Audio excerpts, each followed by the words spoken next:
What's up, guys? Mr. Schaefer here with you. We're back with Number the Stars. We're going to jump into our book with chapter 3 right now. This chapter is called Where is Mrs. Hirsch? Okay. So let's do our flip back like normal. Last chapter, easy for me to remember because I'm recording these ahead of time. So I literally just read this.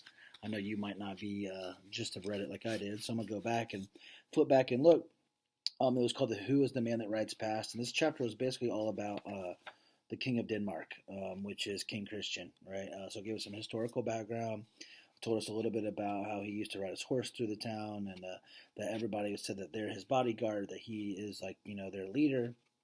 Um, and then it kind of starts talking about how why didn't we fight back? Is what Anne Marie asked. And it was basically that Dad said, they had a huge army. The Germans did, the Nazis, do, and the king knew that we're tiny and we don't have a lot of soldiers, so they just kind of had to almost surrender and let the Nazis come in. And Dad and Mom also say, that all these other places like Holland and Belgium and France and Norway have all been crushed by the Germans, by the Nazis. But not Sweden. Sweden was another country that surrounds Denmark, or to try to cross the water from them. Has not. They're still free. Okay.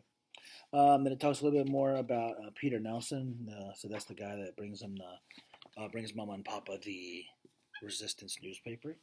We found out that was actually Anne Marie had a sister that was going to marry him, but it said Anne Marie's sister Lisa um, that died.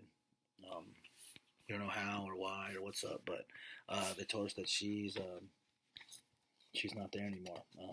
Anne Marie still has a big box or chest full of her stuff, but that was it, man. They said, that was the night that everything has changed, right? Peter was a lot more rushed and hurried. Papa seemed older and defeated. Um, just in general, right? They're basically going through a war. They're literally going through a wartime right now with another country, soldiers, running their country now. So, um, pretty deep stuff, guys. This whole war. There's more and more you'll learn about as you get through history classes and stuff. But the World War II and the Holocaust and all that stuff is some deep historical stuff. It's very sad and has a lot of complex stuff that goes along with it. All right, so let's check out chapter 3, see what's up. Where's Mrs. Hirsch? The days of September passed, one after the other, much the same. Anne Marie and Ellen walked to school together and home again, always now taking the longer way, avoiding that tall soldier and his partner. Kirsty dawdled just behind them or scampered ahead, never out of their sight. Remember, Mama told them to go the other way, right? Because they don't want to be remembered by anybody. The two mothers still had their coffee together in the afternoons. They began to knit mittens as the days grew slightly shorter and the first leaves began to fall from the trees, because another winter was coming. Everyone remembered the last one. There was no fuel now for homes and apartments in Copenhagen, and the winter nights were terribly cold.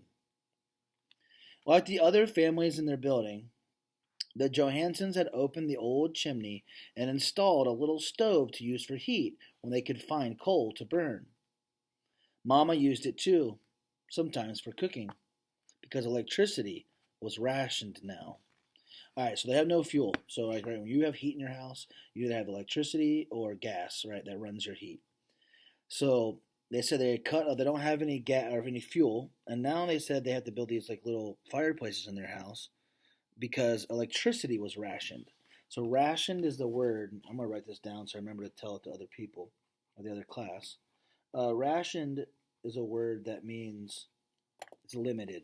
All right. So right now you can go burn as much power as you want. You can turn every light on your house and be fine. You still got to pay for it, but you can do it. Just like you can go buy as much wood as you want. You can turn your fireplace on as much as you want.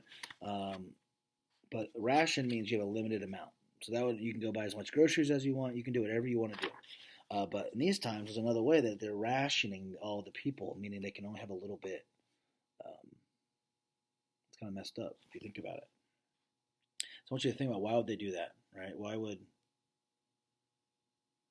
soldiers or why would another country that's invading another one ration all the people. So think about that. At night, they used candles for light. Sometimes Ellen's father, a teacher, complained in frustration because he couldn't see in the dim light to correct his students' papers. Soon we'll have to add another blanket to your bed, Mama said one morning as she and Anne Marie tidied the bedroom. Kirsty and I are lucky to have each other for warmth in the winter, Anne Marie said. Poor Ellen, to have no sisters. She will have to snuggle in her Mama and Papa when it gets cold, Mama said, smiling. I remembered when Kirsty slept between you and Papa. She was supposed to stay in her crib, but in the middle of the night she would climb out and get in with you. Anne Marie said, smoothing the pillows on the bed. And then she hesitated and glanced at her mother, fearful that she had said the wrong thing, the thing that would bring the pained look in her mother's face. The day that little Kirsty slept in Mama and Papa's rooms, or the days when Lisa and Anne Marie shared this bed. But Mama was laughing quietly. I remember too, she said. Sometimes she wet the bed in the middle of the night. I did not, Kirsty said haughtily from the bedroom doorway. I never ever did that. Mama, still laughing, knelt and kissed Kirsty on the cheek. Time to leave for school, girls, she said. She began to button Kirsty's jacket. Oh, dear, she said suddenly. Look, this button is broken off, right in half. Anne Marie, take Kirsty with you, after school, to that little shop where Mrs. Hirsch sells thread and buttons. See if you can buy just one, to match the others on her jacket. I'll give you some kroner. Shouldn't cost very much. So kroner is the money that they use in Denmark. But after school, when the girls stopped at the shop, which had been there as long as Anne Marie could remember, they found it closed. There was a new padlock on the door, and a sign. The sign was in German. They couldn't read the words. I wonder if Miss Hirsch is sick, Anne Marie said as they walked away. I saw her Saturday, Ellen said. She was with her husband and their son. They all looked just fine, or at least the parents looked fine. The son always looks like a horror, she giggled. Anne Marie made a face. The Hirsch family lived in the neighborhood, so they had seen the boy, Samuel, often. He was a tall teenager with thick glasses, stooped shoulders, and unruly hair. He rode a bicycle to school, leaning forward and squinting, wrinkling his nose and to nudge his glasses into place. His bicycle had wooden wheels, now that rubber tires weren't available, and it creaked and clattered on the street. Oh, that's something else. Wooden wheels, right? Because now they only have rubber. So those Germans are taking the rubber away from them as well. I think the Hirsches all went on vacation to the seashore, Kirsty announced. And I suppose they took a big basket of pink frosted cupcakes with them? Anne Marie said sarcastically to her sister. Yes, I suppose they did, Kirsty replied. Anne Marie and Ellen exchanged looks that meant, Kirsty is so dumb. No one in Copenhagen had taken a vacation at the seashore since the war began. There were no pink frosted cupcakes. There hadn't been for months. Still, Anne Marie thought, looking back at the shop before they turned the corner. Where was Mrs. Hirsch?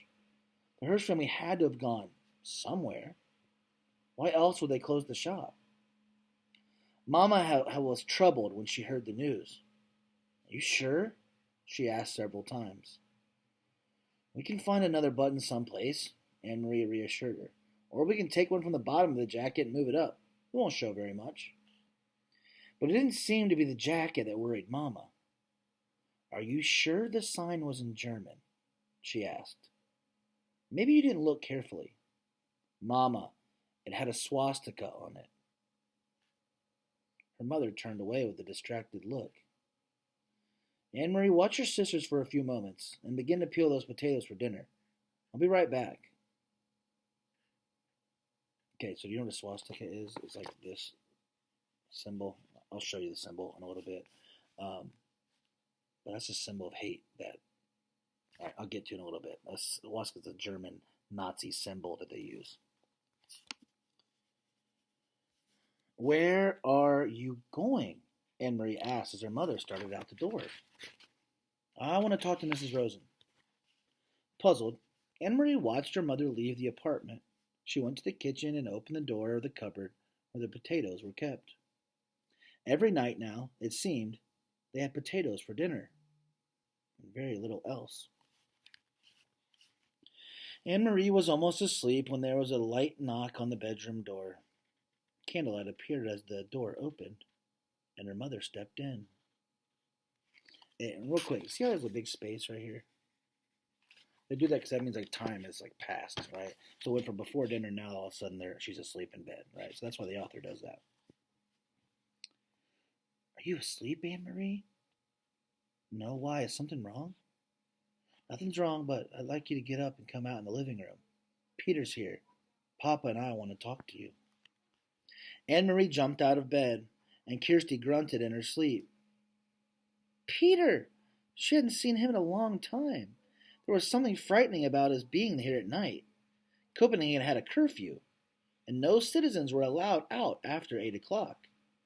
It was very dangerous, she knew, for Peter to visit at this time, but she was delighted that he was here. Though his visits were always hurried, they almost always seemed secret somehow, in a way that she couldn't quite put her finger on.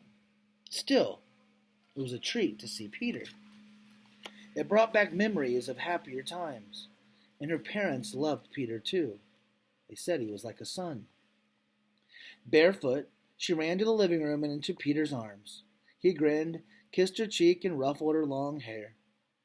You've grown taller since I saw you last, he told her. You're all legs. Anne Marie laughed. I won the girls' foot race last Friday at school, she told him proudly. Where have you been? We've missed you.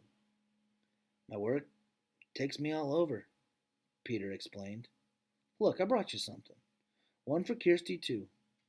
He reached into his pocket and handed her 2 seashells.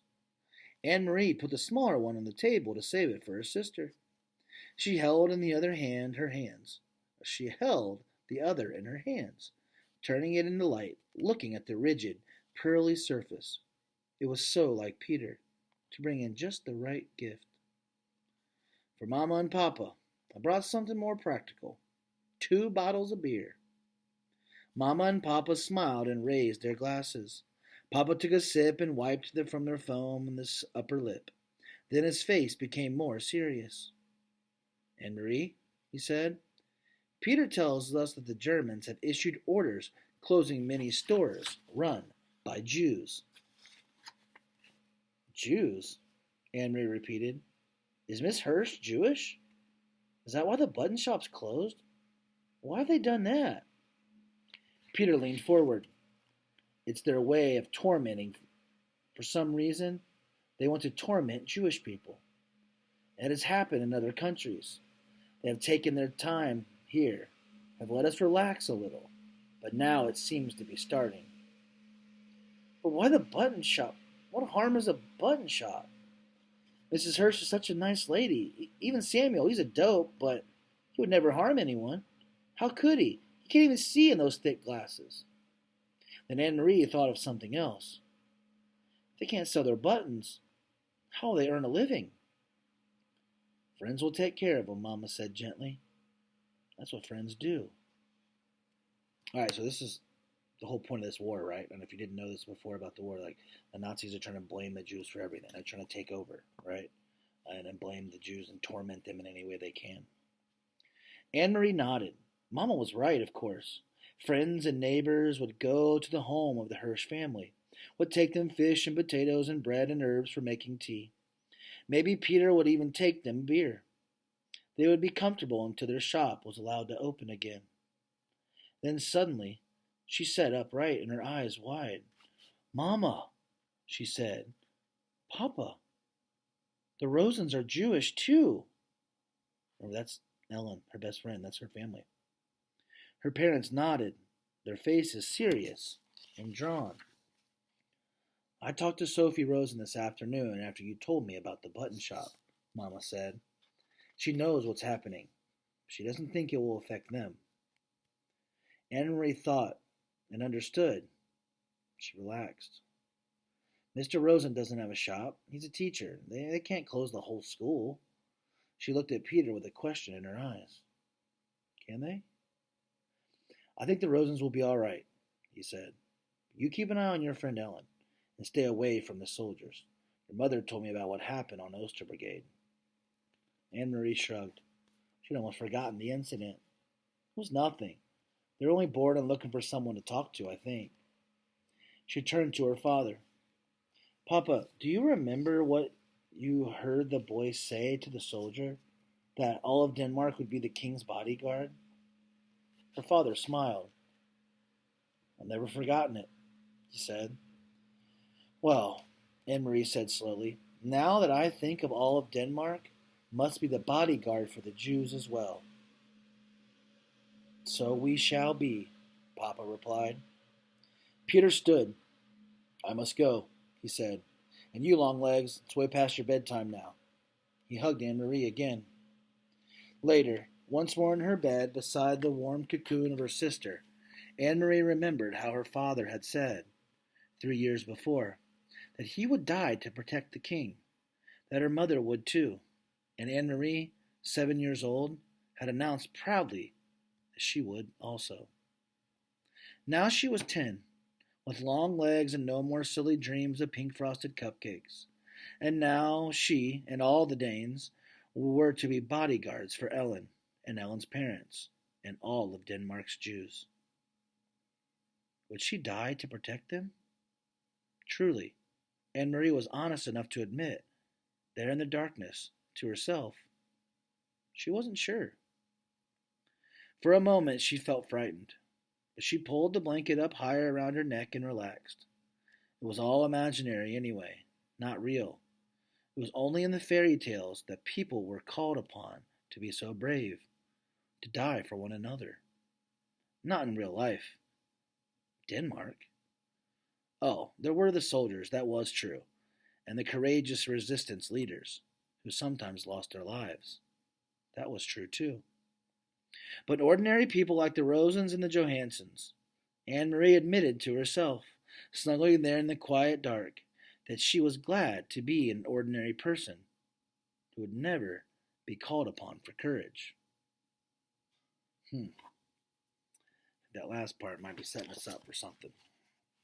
All right, guys, that is the end of chapter 3. I hope that you're enjoying this. Pretty good chapter there. Kind of crazy about this war that's happening, and that big part about she just realized that the Nazis are starting to torment these Jewish people, and her best friend is Jewish. So a lot to worry about for this little 10-year-old girl. All right, I will see you next time.